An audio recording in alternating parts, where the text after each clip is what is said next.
What made you finally decide to go no contact, and how the trauma has affected your adult life? Um, well, first off, I tried to repair the relationship whenever I first decided to leave. Um, well, first, a little bit of backstory. We're not going to get into it much on this video, but um, I was diagnosed with having muscular dystrophy whenever I was in the 6th grade. My mother, she says she's had muscular dystrophy my whole life, since before I was born. And after I was diagnosed, she worked on getting SSI benefits for me. Now, the check, it came in mine and her name because I was a minor. And she told me, like, you only get these benefits because of me, and that they're to go for bills and stuff, which I get. And she also told me they were like $200 less than what they actually were. But okay, so like she would buy herself things with that money, and yet I wouldn't have like clothes for school supplies, and things like that. It just looks like a poor person. Which, granted, we didn't have a lot of money, but we had some money, and it's not the kids' responsibility to support you. I mean, that was money to help support me and get me to doctor's appointments, and to help care for me. Also, my biological father has never really been a part of my life. I've met him a couple times, but he also, paid child support. Granted, it wasn't like, every week, he missed quite a bit, but he did get that.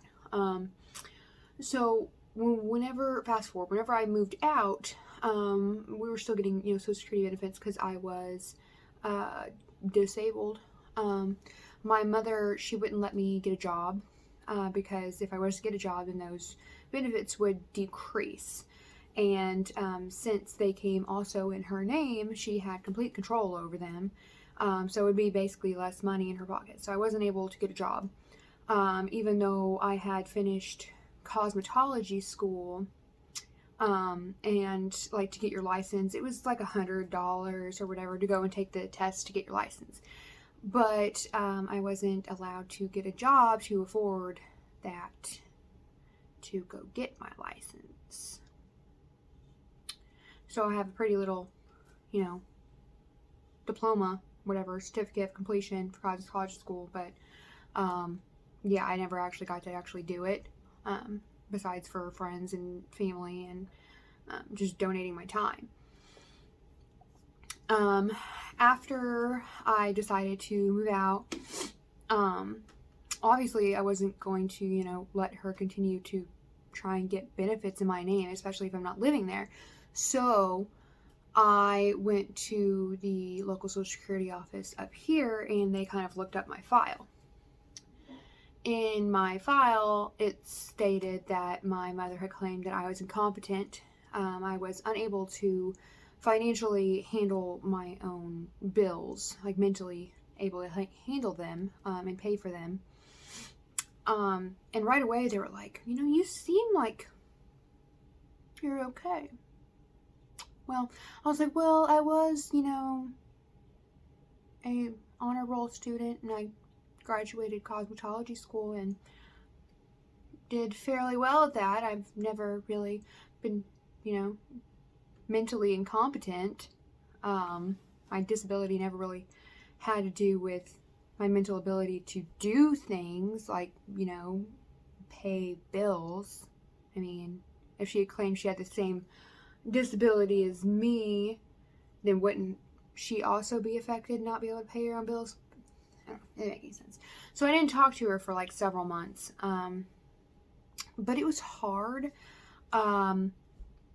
Like, yes, I had my then boyfriend's family, but they still weren't mine, and they're still new to me. Um, so I mean, they did what they could, but they still like weren't my family. And it's very hard until you don't have a family. Like you don't realize like how incredibly lonely it is. So we eventually started talking again and trying to work things out. I got a job uh, at my local CVS, and within the first year, I was a shift supervisor. Um, and I loved working. Like I loved it. I loved making my own money. Um, it meant a lot to me. And at this time, um, I mean, I was only part time as well, but I truly enjoyed it. She'd even borrowed money from me on a couple occasions. Um, and it was still strange at times, but I felt like she knew me better than anybody else, or I maybe didn't know myself. Um, when you're abused for, mentally, emotionally for 19 years, you kind of become dependent on your abuser. You believe everything they say, everything is truthful. She's very narcissistic and gaslighting, and I would believe pretty much everything she said. So fast forward a little bit. Started going to therapy. I really enjoyed it. It was good to get kind of everything off of my chest. I had spoken to like a CPS type therapist in high school, but whenever you're still stuck in the situation, it's a little bit different. It's a little different to talk about it out afterwards whenever you're out of the situation, kind of. But I really liked him. My then fiance, now husband, he even went with me a couple times. And then eventually I was like, Mom, why don't you come up and visit, and why don't you go with me to an appointment? And that is whenever I had wrote everything out, and I read it to her. I read my letter to her about everything that had occurred and everything like the sexual abuse that I didn't know for sure that she knew about. And then everything she had done to me and how it affected my life. And she deflected the situation. She even blamed me for some of it. She, of course, denied any knowledge of the sexual abuse then. And it kind of didn't go very far. Afterwards, we had talked about it a couple times, and she said she could see now, that some of the things she did was wrong, like calling me a fat ass. She agreed that was wrong, but she didn't remember a lot of the things that she had done or claimed they were untrue. Well, we have a family reunion, a fish fry, for my stepdad's side of the family every year. And I remember one, probably the last one we actually went to. My mom was there, and her best friend was there that she's known her whole life. And she was talking to her best friend about my tattoos and explaining that, because several of my tattoos represent my abuse,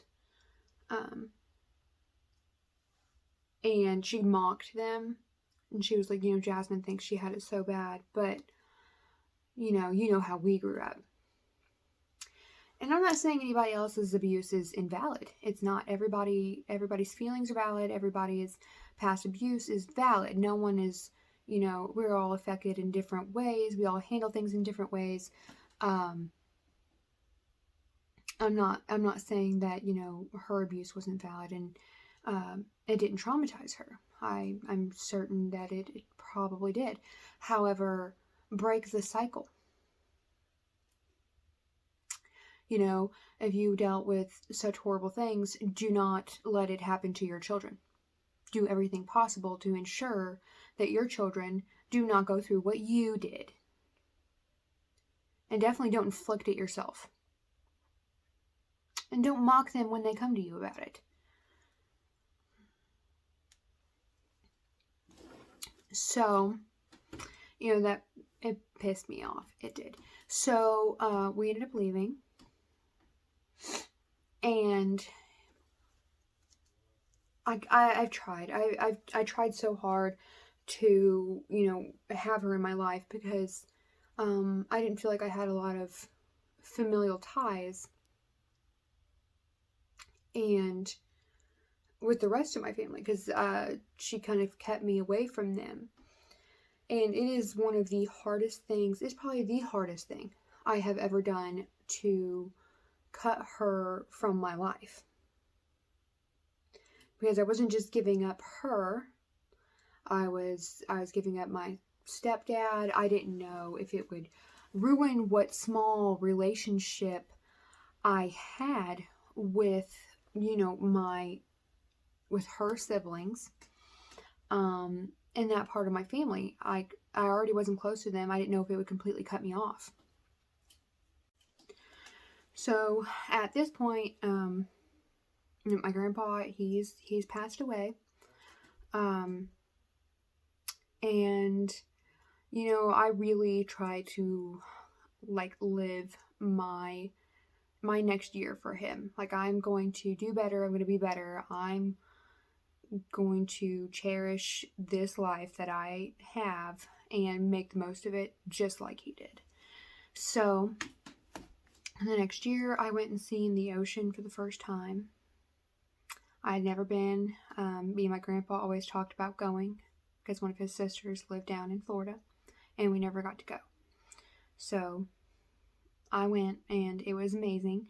And I just started doing things for myself. And thinking about me more. I'm putting me first. That same year, which first of all, I was dealing with horrible, horrible pain, almost 24/7. I found out I had hip deterioration and arthritis. I was 300 pounds, and the quality of life was fairly low. And I'm like, well, I got to do something about it. I'm not going to live my life this way anymore. And I was still really young. I'm going to make a change. So I decided to start a weight loss program for bariatric surgery. I was in dietary for 7 months.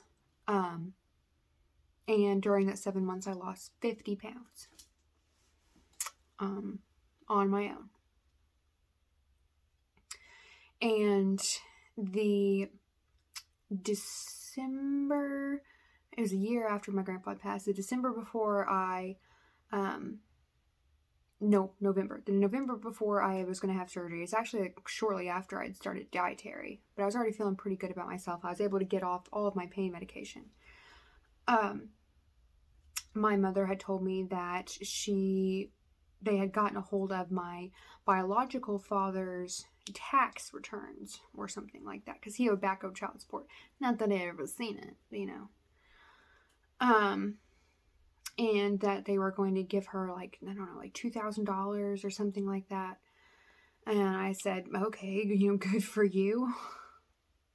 It's not like it ever benefited me. I'm the one that went without. So she was like, well, I'll give you half. She's like, I'll give you half of what I get whenever I get it, if it happens. And I'm like, oh, okay. Now that would be great. It's right around Christmas time, money doesn't grow on trees. That would be fantastic. So around, it was in December, I received a letter in the mail saying that I had received this money from him. I don't know why I got it. It should have never came to me. It should have never ever came to me. But it showed that I had received this money. The amount of, it was like $2,000 or something around about that. And I was like, I never received anything. And so I called them and they're like, yeah, it was released to this checking account, which my name was on my mother's checking account. And I put it on there for, she put it on there for emergencies in case anything were to happen to her, because she has this whole list of, hypochondriac illnesses. And so we had put my name on there. So I was able to call the bank and see that it had been deposited. And my mother had went and got lip fillers and stupid shit like that. Blew the fucking money. And it's whatever. I get that the child support is not supposed to go to the child. It's supposed to go to the parents towards supporting the child. But what if it wasn't happened? And she already told me, she's going to do this. And I don't care if it makes me sound bad for this to be like the final nail in the head, but that's when I'm like, she is never, ever, ever going to put someone before herself. She's never going to be trustworthy. I'm never going to be able to trust this person. She is never going to actually be there for me. She is always going to be number one in her life. You want to say, well, you're an adult now. Well, fuck. I was never number one, even when I was a child. When I was fucking born, I was not number one. I was always, how can I exploit this child to get money out of her? How can I exploit this child to get things from her? Okay? Like, she got so much assistance through the government because of me. Okay?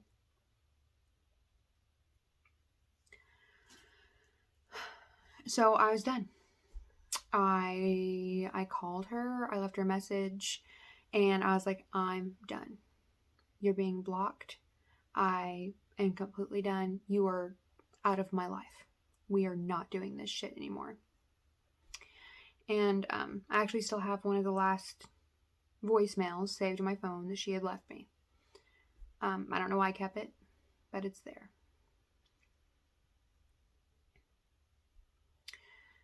I was done. Like, after all this time and all these years and therapy and, just don't lie to me about it. Like, if you wanted to keep all the money, just tell me. Like, it's fine. Just say that. Like, oh, I'm gonna go get fucking lip fillers, or lie and be like, I used it for bills, hell, whatever. Just don't lie to me again. So I went no contact and I stopped talking to her. Blocked her on everything. Set my Facebook profile to private. And then whenever I just started those videos, it was the first time I made my page public. She did find a way to get a hold of me after I'd had my bariatric surgery in May of that following year. I don't remember exactly what she said. I didn't reply to her. I don't know if she made a fake profile, which she does, and got a hold of me somehow, but she did. I don't even know how she knew how or what day or when I was having it, but she knew. So, this video ended up being a little bit longer than I expected. I will post another one in the next couple days, kind of talking about after this and how it affected me and being alone and life-altering surgeries I had done because of the trauma. But it is the week of Christmas. It's just a couple days away. I hope you all have a happy holiday and hold your families close. Love them, cherish them. Not everyone has one. Enjoy it. Merry Christmas.